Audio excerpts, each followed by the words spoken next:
Time to talk about some more Missile Cav Illyrian Reavers, this time courtesy of Loopy. This is a replay from the qualifier hosted last weekend. By the time you're seeing this, probably a couple weekends ago, but anyway. Yeah, Illyrian Reavers, pretty underrated unit, a unit that I've bashed a little bit on this channel before. You have seen, if you've been watching this channel for a long time, I used to be big fans of them, then opinions changed, and now they're kind of changing back a little bit. We'll talk more about them in just a second, but to go over the builds here, for Loopy's got Imric up on a Star Dragon, Mage of Fire, the 4 Reaver Archers, got Dragon Princes, Lion Chariots, and just 3 Rangers for Infantry. Big fan of this High Elf build. Pretty high micro, going to be very risky potentially, but quite some good potential there as well.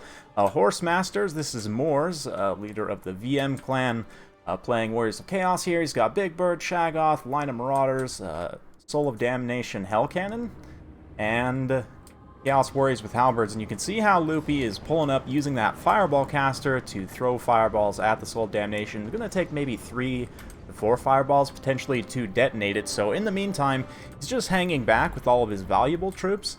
These Illyrian Reavers are counter-skirmishing with the Horse Masters. Now, one advantage the Reavers have, specifically in this matchup and against Norska, and to a degree against Beastmen as well, is you can outrange their missile cavalry, right?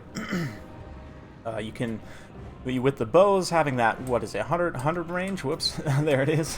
140 range definitely outranges the 90 to 80, you know, depending on throwing axes or javelins, what variant they have.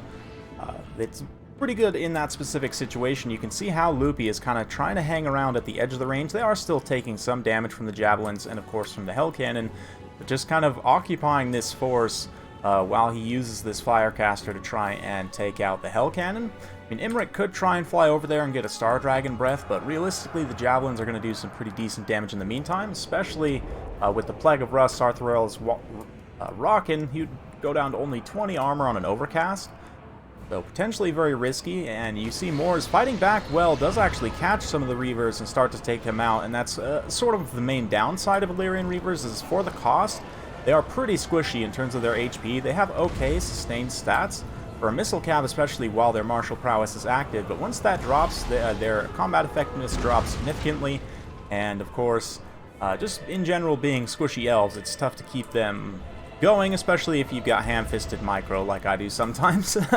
So Imric comes forward and decides to drop in, see if he can't terrify away some of these horsemen and hounds, as a Big Bird sitting back for the time being, no Plague of Rust yet, and if he can scatter the horsemen, then the risk is very much reduced to Imric.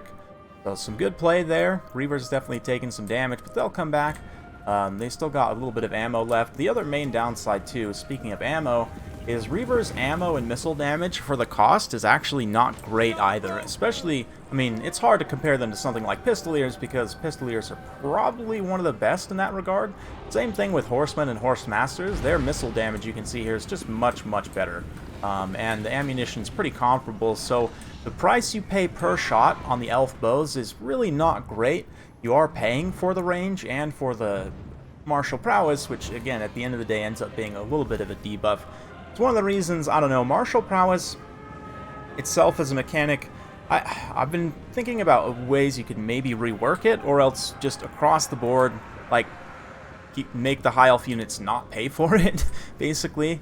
At that point, though, you should argue that the Dark Elf units all should not pay for Murderous Prowess, but I don't know. That's a whole discussion for another video. For the time being, Reavers do pull up, again, all 4 units having that Elven leadership, another thing you do pay for. They'll hang around even very tattered like this, whereas if these were Pistoliers or, again, Marauders, they'd probably be gone. Let's see there. Yeah, they're holding up about 26, 40 leadership there, about 50 leadership there. But the Horse Masters, of course, a little bit better than your base horsemen. But you can see Lion Chariot swinging out wide there. Imric's kind of just hanging around. A little bit of a heal. Earthblood to heal up the models that are there. There's still a few models left, especially 29 models, not too bad there. So, nice little efficient heal. And back in the day, I used to run quite a bit of healing builds with like mass Reavers. Try and counter-skirmish some matchups. It is very micro-intensive.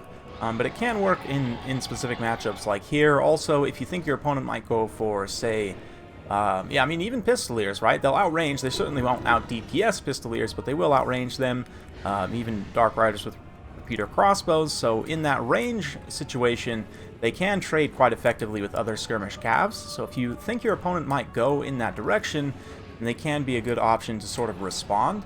The dual threat role also means that in matchups where you want to stay very mobile and still want to have the capacity to shoot, like say maybe Skaven, and have these guys right up either in a vanguard deployment situation or utilizing some terrain, trying to get into a position to shut down some Skaven ranged units with counterfire, or chase them off, of course. Kind of the multi-role, of course, as I've talked about before with skirmish cav in general. They do fill that, but just the fact they're kind of expensive is one of the reasons you don't see them too much. Expensive and squishy, so they are relatively tough to use.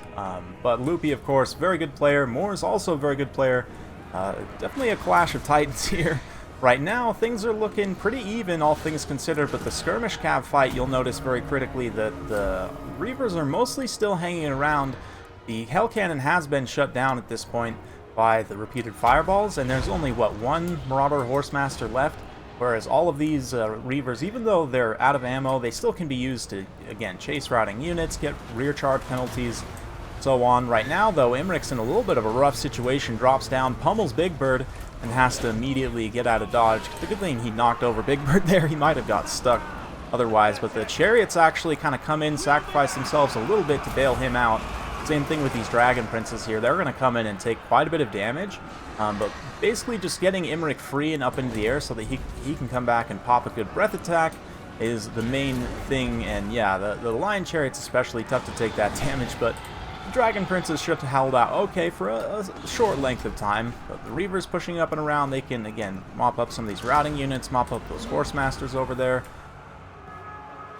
Yeah, the two Mages also helping to that effect as well. Imric drops down for a quick tear route in the front line. The Rangers, they'll trade with Marauders very efficiently. Really, really nice trade for Rangers. Big Bird having that magic damage and doing big splash damage to the Rangers can be a bit rough for them. But managing Big Bird pretty well here. So far, he hasn't been able to run chop completely over this line. Imric is absolutely a threat. You can see just regular Plague of Rust there. After that big final transmutation that Moore's dropped there with Big Bird earlier, he doesn't probably have as much Winds of Magic to be overcasting that every time, but yeah, those terror routes are pretty real for the Marauders. Getting cleaned up there, attacked from all directions. And Moore's going to form up. I mean, balance power is still very close. He's got these two monsters in particular. If he can fight on top of these halberds, a lot of the high elf stuff is pretty tattered. And like these Rangers kind of getting singled out a little bit here. These other Rangers will be able to mop up. The Reavers just kind of pulling up, chilling with the Dragon Princes. Another nice breath attack. Big Bird actually, believe it or not, breath attacks do count as missile attacks, so his 50% missile resistance will apply to those breath attacks on him. It's actually a kind of a small hidden interaction most people don't know about, and that does mean that missiles that buff missile damage will buff your breath attack damage. A fun fact as well. So, yeah, for Wood Elves, if you have that, I forget what the ability is. Is it the Waystalker has it? I know, maybe the Glady has it as well. I'm forgetting right now. The increased missile damage, but yeah, anyway, that's just kind of a side note. The Reavers here are charging in, helping to defeat this pocket. They are pretty squishy, they're not going to hold up for long, but just kind of being here at the point where the Marauder Horsemen are not is pretty critical. You can see they can get these full surrounds, attack from every direction, and keep the flow going of units kind of terror routing, coming back, charging back in, making sure the Chaos units can't come back from route. And eventually, Imric, getting some Hummels himself, is able to finish off the Shaggoth there, and now cycles around. Only a few hits from him will be able to take down Sarthrel. I mean, Sarthrel, pretty decent combatant, but not that much HP at the end of the day. You can see there, Breath Attack still does pretty good amount of damage. Star Dragon's Breath Attack, probably one of the best in the game, but there, yeah, Big Bird not mostly getting knocked over, not taking the full damage, but now it's just him against the world. I think everything else probably hits army losses at this point. There are still a handful of unbreakable troops. I guess technically, at Shaggoth not routed yet, there are still some Marauders over here, so I'm maybe calling it a little bit early, but it does seem pretty hopeless for Big Bird. Chariot's also still hanging around. The one of them that's left can use his mass to try and block up Big Bird here. And I mean, Big Bird has pretty good mass. He can kind of pull through cavalry, but not super quickly. So he will get surrounded by the Reavers and Rangers and so on. Nice fitting sort of... I know it's a Skaven map, but the aesthetic is very much fitting for the Warriors of Chaos. Kind of the Chaos Invasion aesthetic. Even though we're in Lustria. Oh yeah, nice final transmutation here. Spiteful Big Bird as he goes down. Not going to be able to turn it around. He gets felled by Imric, and that's the game. So big thanks to Loopy for submitting that one. I don't see Reavers used to really nice effect that often these days, but that was kind of a good throwback to the good old days of Reavers doing some great counter-skirmish to the Chaos Marauder Horsemasters there, and allowing Imric and the other power units to get in and get the work done. Dragon Prince has actually ended up with 95 kills as well, despite taking some pretty horrible damage on that engagement. We're able to kind of disengage, come back, mop up a whole bunch of the Marauders and so on. And yeah, Imric taking a beating there, but also dishing it out, absolutely. 2 XP chevrons and 32 kills for the Shaggoth. A lot of that comes from taking on the Dragon Princes and the Chariots, who themselves racked up 40 kills. I mean, the fact that they were just kind of there also helps, even though they didn't contribute a whole lot necessarily. But nice kills on the Rangers too. Definitely great for carving up those Marauders. So good stuff. Very fun battle. Really, really enjoyed that. And really enjoyed the whole qualifier tournament as well. If you haven't watched it, definitely I would recommend go back.